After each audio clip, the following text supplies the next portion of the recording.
Good morning, everybody in Wildcat Nation. Thanks for joining me once again here on K-ROG in the morning for a morning update. I'm glad that you all are with me on this interesting looking Thursday morning. We'll take a look at the weather a little bit later, but there is fog outside my window today. You know, I told you yesterday, I said, let's call it for fog, but it looks pretty sunny out my window. But then as I started driving into town, there was a wall of fog that hit me right there at the kind of power line road right there here on the east side of Rogersville. And so found the fog yesterday. I sure did.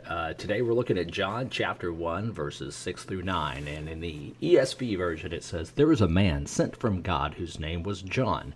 He came as a witness to bear witness about the light, that all might believe through him. He was not the light, but came to bear witness about the light. The true light, which gives light to everyone, was coming into the world." And of course, we talked about yesterday in the first verses of John 1 through 5 about Jesus being the light and that all things were created through him.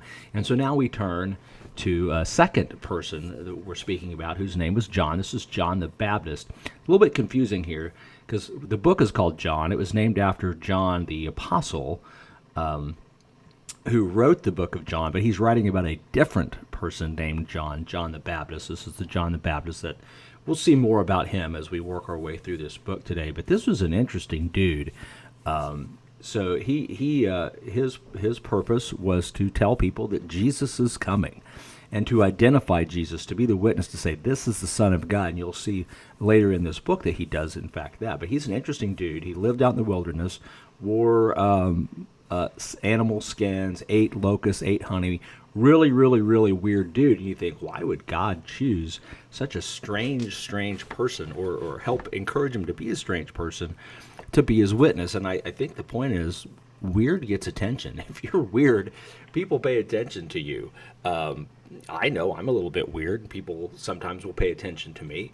And it's attention grabbing, and I think that maybe has something to do with what's going on here. But in our verses, you know, we see his purpose is to bear witness to the light, and that's our purpose too. We want to point all people to Jesus, regardless of what attention we may get or what weirdness we may exude or attract. The point is, it's all about Jesus, and we want to point people that way. He is the light of the world. He's coming, and we'll see tomorrow what happens when that light shines on all people. And we'll look at that a little bit later in the book of John as we look at that tomorrow. Hey, you know, this is interesting. Talk about eating your own. So Uber and Lyft are California companies, success stories in California, and California keeps passing laws that basically completely interfere with their ability to do business. You know, the whole point of Uber is, this is a long discussion, I guess, really, and I don't want to get into all of it, but we keep hearing about everybody deserves a living wage. Well, you're darn right, everybody does deserve a living wage, but you know what else people deserve? The ability to make a little money on the side. And that's all Uber and Lyft and maybe these fast food restaurants are for. They're for Uber and Lyft are about people making money on the side. Good morning, Jim. Thanks for joining the show. It's just about, you know, make a little money on the side. You know, you work your job all day, you want to make a couple hours at night, you want to drive around, make a little money, you do that doing Uber. It's not intended, it was never intended to be a full-time job. Now, if people want to make it their full-time job because it's working for them, then great, let them do that. That's awesome. Same thing with, you know, the whole fast food industry. So we deserve a living wage. Well, that was never what those jobs were designed to be. They were designed to be starter jobs, intro jobs, you know, for kids like mine that can work at McDonald's almost full-time hours and make some money while they're putting themselves through school. I think that's awesome. Now, if people want to turn that into their career and make it a job, maybe become a manager or whatever, that's awesome. But that's your choice. That's not up to the business to say every single job out there has to be a living wage. There needs to be this opportunity for people to have a side job. And California basically is killing Uber because they're saying you have to pay, they passed a law that says you have to pay them minimum wage, you have to give them benefits, you have to do all of these things as if they're full-time actual employees.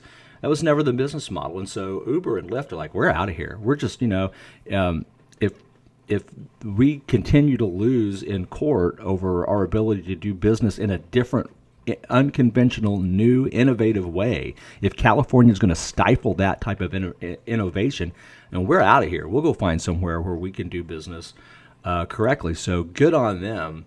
That's exactly the way we have to do business. I was going to give you your weather this morning, but I forgot to bring it up. But I'll get it up right now for you. Let's look at the radar real fast right here. See what's going on. Get those graphics off of there. So today's weather, mostly cloudy, then gradually becoming sunny with a high near 86.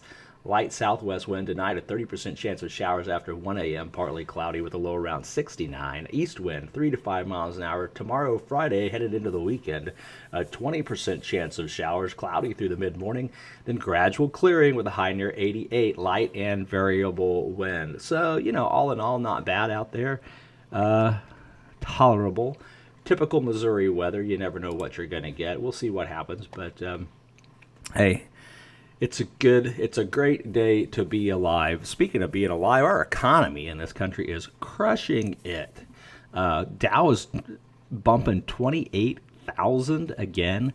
We're looking at all-time highs again in the economy. And so you understand there's leading and trailing indicators. And to me, this is a leading indicator. I know that unemployment is still an issue, but profit comes before employment. So businesses don't hire new employees when they're not making money. They hire employees when they are making money. And so when we see the stock market going up, we see investors saying, we think the economy is going to start making money. So when is a leading indicator. And so then when the businesses are making money and they're releasing profit reports, they're like, well, we want to keep making money. We got to hire more people. So employment follows. So this in my estimation, which doesn't mean a whole lot, because I'm just a lawyer, I'm not an economist, but it looks to me like this economy is on the rebound. Good morning, Terry Jernigan. I bet you are enjoying not getting ready to go back to school. I just bet that's on your mind.